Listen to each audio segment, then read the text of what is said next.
In sewing, you may have come across the term easing, which is commonly used in garment sewing.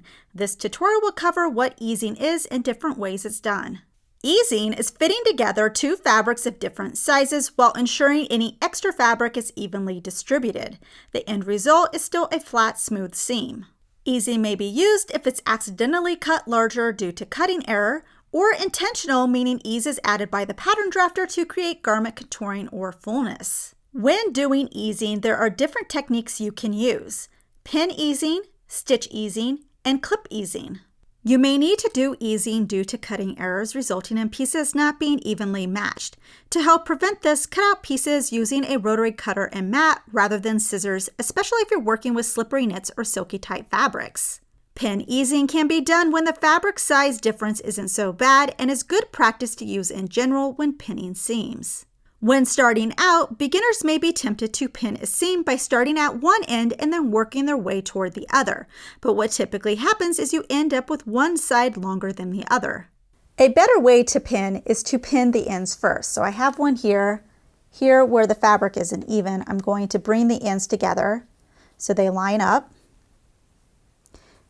And then I'm going to match any other major points. So in this case, it's going to be my notch here in the center. So now because these are lined up, I have this extra fabric in the back. So I'm going to lift from my notch point to my end and just move my fabric so you can see now the gap is in the center. I'm going to pin in the center. So now hold this point. And basically I'm just taking every gap and I'm putting a pin in the center, lifting up this and making sure that this extra fabric is being evenly distributed. So I'm taking that extra fabric and I'm splitting it into each section. So then that gap the extra fabric gets smaller and smaller. And this is an easier way to deal with it. So now I have this part and I'm just putting a pin in the center. This part, putting a pin in the center. And as many pins that you need to put in until you have, see, now I just split that in half, until you don't have that extra fabric as much. I mean, it's still going to be there, but it's going to be so small, you're not going to notice it. So now I'll put a pin in the center of these two pins. And so before there was a gap, but if you look back here, it looks pretty flat. So I would just keep doing that until it's all pinned.